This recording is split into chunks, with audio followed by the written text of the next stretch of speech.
동생이 태어나기 전에는 평화롭게 살아가고 엄마도 늘 내 편이었는데 갑자기 동생이 태어난 후에 평화롭던 일상이 깨졌으니 언니 입장에서는 동생이 미울 수가 있습니다.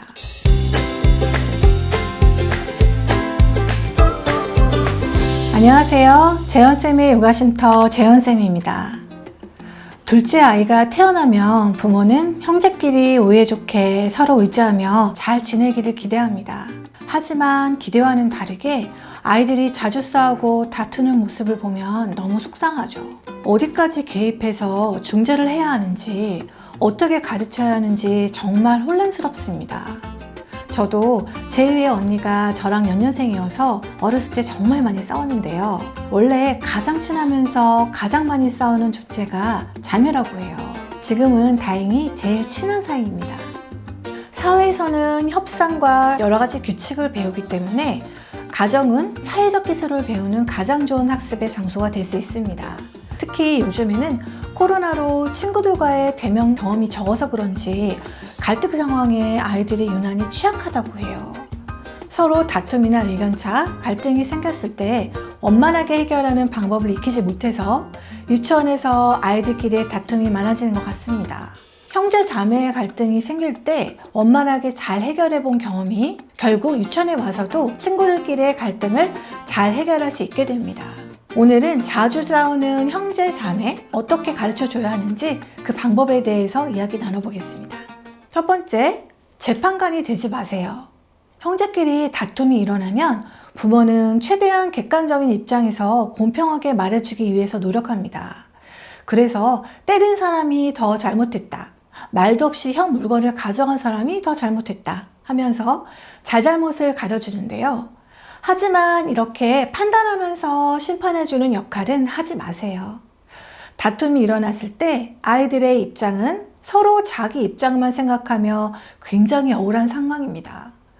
격한 감정에 사로잡혀 있는 상태이기 때문에 그 상황에서 지적을 받는다면 설령 자기가 잘못했음을 알아도 잘못을 인정하지 않고 더 억울한 마음을 갖게 됩니다. 또 형제자매 간의 싸움은 당장 벌어진 일뿐만이 아니라 평소 마음에 담아뒀던 불만이 원인이 되는 경우가 많기 때문이에요. 만일 누군가 더 잘못한 게 분명히 보인다 하더라도 싸운 당사자들 앞에서는 말하지 말고 각자의 방으로 들어가서 따로 이야기 나눠주세요. 두 번째, 서로 입장을 부모님이 잘 공감해 주세요. 다툼이 난 상황은 혼란의 도가니입니다. 한 아이는 울고불고, 한 아이는 분에 못 이겨 씩씩거리고 정신이 하나도 없죠. 이때 부모는 속상한 마음에 아이들을 꾸짖고 그 상황을 빨리 끝내려고 해요. 이런 방법은 당시의 상황만 무마될 뿐 다음에 다시 반복될 수가 있습니다. 이때는 아이들에게 사회적인 기술을 가르쳐 줄 수 있는 기회라고 마인드 컨트롤을 해주셨으면 좋겠습니다. 그리고 각자의 방에서 아이와 이야기를 해주세요. 이때 대화 방법은 존 가트맨 박사의 감정 코칭 방법으로 해보기를 추천드립니다. 감정 코칭은 아이와 정서적으로 조율하고 지지하며 신뢰가 형성된 후에 보다 바람직한 길을 찾아가도록 이끌어주는 멘토링 방법입니다. 첫 번째, 무슨 일이 있었는지를 물어봐 주세요. 정민이가 무엇 때문에 그렇게 화났는지 엄마한테 이야기해 줄 수 있겠니? 두 번째, 아이의 대답을 그대로 따라서 해주며 경청하고 공감해 주세요. 그랬구나. 형이 네 물건을 말도 없이 가져갔구나. 그런데 사과도 안 하고 도리어 때리기까지 했으니 정말 속상했겠네. 세 번째, 아이가 느끼고 있는 마음에 대해 물어보고 그 마음의 이름표를 붙여서 자신의 감정을 알고 말할 수 있게 해줍니다. 형이 말도 없이 내 물건을 가져갔던 게 화가 났던 거구나. 마지막으로 스스로 해결 방법을 선택하도록 도와주세요. 다시 이런 일이 생겼을 때 어떻게 하면 좋을까? 정빈이도 속상하지 않고 형도 너를 때리지 않게 할 수 있는 좋은 방법은 없을까? 이렇게 아이에게 어떻게 해야 하는지 말해주는 대신 아이가 방법을 스스로 생각해 보면서 문제를 해결하는 법을 가르쳐 줄 수 있습니다. 각자의 방에서 이야기가 끝나면 다시 한자리로 모여서 이야기해 봅니다. 정빈이는 형이 말도 없이 자기 물건을 가져가고 형이 때려서 화가 났고, 형은 정빈이가 밀치고 소리를 질러서 화가 났대. 서로의 이야기를 들으니 어떤 기분이 드니? 하고 이야기를 나눠봅니다. 여기서 가장 중요한 것은 아이에게 건네는 모든 말에는 진심이 있어야 한다는 겁니다. 저는 아이들끼리 싸움이 나면 한 명씩 이야기를 해보며 판단보다는 아이의 마음을 느끼려고 노력했어요. 순수한 우리 아이들의 감정은 얼굴에 잘 드러납니다. 친구를 때리고 난 후에 계속 화를 내며 씩씩거리고 있다 해도 눈을 보면 눈물이 가득 차 있어요. 사실은 자기도 때려놓고 무서운 거죠. 또 펑펑 울기만 한다면 너무 억울하고 슬픈 거니까 우선 아이의 마음을 느끼며 진심으로 위로해 주세요. 이런 부모의 진심 어린 공감은 아이의 마음을 진정시키고 따뜻하게 어루만져서 마음을 열어 부모와의 대화를 잘 받아들일 수 있게 됩니다. 감정 코칭을 제안한 존 가트맨 박사도 아이의 감정을 알아차리는 것이 감정 코칭의 첫 단계라고 하였어요. 또 아이들의 부정적인 감정도 정상적인 감정의 한 부분이니 울거나 화를 내는 부정적인 반응도 부모가 편안하게 바라보면서 가르쳐주면 좋겠습니다. 또 자녀가 싸울 때마다 부모가 관여를 하지 않고 우선 조언만 하도록 해주세요. 세 번째, 규칙을 정해주세요. 평소 형제간의 다툼이 많다면 가족끼리 지켜야 할 규칙에 대해 이야기하고 정해보세요. 맛있는 간식도 준비하고 편안한 상황 속에서 가족회의를 하는 거예요. 각자의 입장에서 이런 행동과 말은 하지 않았으면 좋겠다는 것을 이야기해보고 그 말과 행동은 서로 사용하지 않도록 합니다. 예를 들면 형이 싫어하는 특정한 말이나 행동이 있다면 그 말을 사용하지 않도록 약속합니다.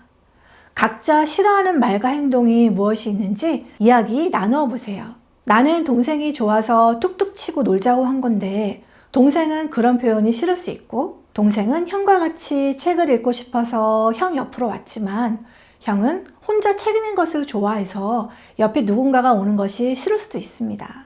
서로 원하지 않은 행동과 말을 이야기해보고 경청하면서 나와 표현이 다르고 생각이 다름을 알 수 있어요.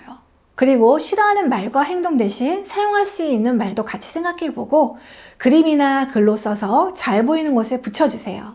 또 하나의 장난감이나 놀잇감을 사용할 때 자주 싸운다면 타이머를 이용한 시간 제한 방법을 사용해도 좋습니다. 이 장난감을 한 번에 얼마 동안 가지고 논 다음 사람에게 주기로 정하는 것은 어떨까? 라고 이야기해 줍니다. 시간이 눈에 잘 보이는 타이머나 연령이 좀 어리다면 시간이 흐르는 것을 볼 수 있는 모래시계를 추천합니다. 다음에 그 장난감을 사용할 때는 이때의 규칙을 다시 한번 상기시켜 줄 수 있도록 아이에게 물어보면서 스스로 기억해서 대답할 수 있도록 해주세요. 이렇게 부모가 몇 개의 방안을 제시해 주거나 아이들의 생각을 물어봐서 같이 이야기 나눠볼 수 있겠습니다.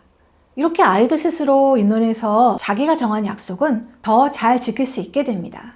아이들이 만일 규칙을 못 지켰다면 화낼 필요 없이 아직은 조금 어렵구나, 연습을 많이 하자, 하지만 이건 약속대로 치울 거야 하고 치우면 됩니다. 또한 부모가 절대 하면 안 되는 규칙에 대해서 정해줘야 되는데요. 때리기, 물건 던지기 같은 위험한 행동에 대해서입니다. 동생이 형의 것을 가져가서 화가 났다면 때리지 않고 가져가면 안 돼, 그건 형 거야 라고 말해주어야 함을 알려주세요. 그리고 한 달에 한 번 다시 시간을 정해서 가족회의를 해보세요. 아이들이 정해준 규칙을 잘 지켜주고 있는지 이야기 나눠보고 잘 지키고 있다면 칭찬해주는 시간을 가져보면서 앞으로 더 잘 지킬 수 있도록 동기부여를 해주시면 좋겠습니다. 또한 평소에도 부정적인 면보다 긍정적인 면을 부각시켜 자주 칭찬해주세요. 동생이 양보해줘서 멋지네, 동생이 형을 좋아하는구나 라고 칭찬을 자주 해주면 서로에 대해 긍정적인 생각을 갖게 되어 우애가 좋아질 수 있습니다. 네 번째, 둘째 때문에 큰아이가 스트레스를 받는다면 어떻게 해야 할까요? 동생이 태어나면 대부분의 부모들은 태어난 아기에게 더 집중합니다. 막 태어난 아기와 비교하면 첫째는 이미 큰 아이처럼 느껴집니다. 특히 나이 차이가 많이 날수록 그렇게 생각할 수 있는데요. 사실 아직 큰 아이도 부모의 사랑이 필요한 어린이일 뿐이에요. 언니라는 이유로 양보를 강요하거나 아기에게 그렇게 하면 안 돼 하면서 통제할 경우 불만이 쌓일 수 있습니다. 동생을 더 살펴봐 줘야 하는 상황이라면 네가 형이잖아 라는 말보다는 너는 4살이고 동생은 1살이잖아 라는 말을 사용해 주세요. 나이가 많은 사람이 아직 작고 어린 동생을 잘 돌봐줘야 한다는 것이 아이의 입장에서는 더 설득력이 있으니까요. 첫째에게는 의무만 부여하는 게 아닌 권리도 주셔야 합니다. 너는 4살 언니니까 아이스크림을 먹을 수 있어. 퍼즐도 너가 4살 언니니까 사주는 거야. 하고 언니라는 말을 꼭 붙여서 허용해 줍니다. 그리고 일상에서도 동생이 꼭 언니라는 호칭을 사용하도록 해서 형제 간의 예절을 알려주세요. 이렇게 예절을 알려주면 동생이 언니를 존중하고 언니도 동생을 잘 배려할 수 있게 됩니다. 또한 아기인 동생이 큰아이의 물건을 망가뜨리거나 해서 큰아이가 동생을 때리거나 밀치는 상황이 있을 수가 있습니다. 이럴 때는 몸으로는 동생을 보호하지만 말로는 큰아이의 편을 들어주시면 좋겠습니다. 너는 언니 것을 왜 망가뜨려? 언니가 얼마나 힘들게 그린 그림인데 엄마 같아도 정말 화나겠다. 괜찮니? 하고요. 동생이 태어나기 전에는 평화롭게 살아가고 엄마도 늘 내 편이었는데 갑자기 동생이 태어난 후에 평화롭던 일상이 깨졌으니 언니 입장에서는 동생이 미울 수가 있습니다. 이렇게 엄마가 내 편을 들어주고 내 입장을 공감해주면 큰 아이의 마음도 편안해질 거예요. 또 아이를 돌보는 데 도움되는 작은 역할이라도 큰 아이에게 맡게 해주면 가족 구성원으로서 책임감을 갖게 될 수 있습니다. 오늘은 자주 싸우는 형제자매 어떻게 가르쳐줘야 하는지 이야기해보는 시간을 가졌습니다. 오늘 요가 쉼터에서 잘 쉬셨나요? 영상이 도움이 되셨다면 구독과 좋아요 부탁드릴게요. 오늘도 요가 하시느라 수고하셨습니다. 다음 쉼터에서 만나요. 안녕.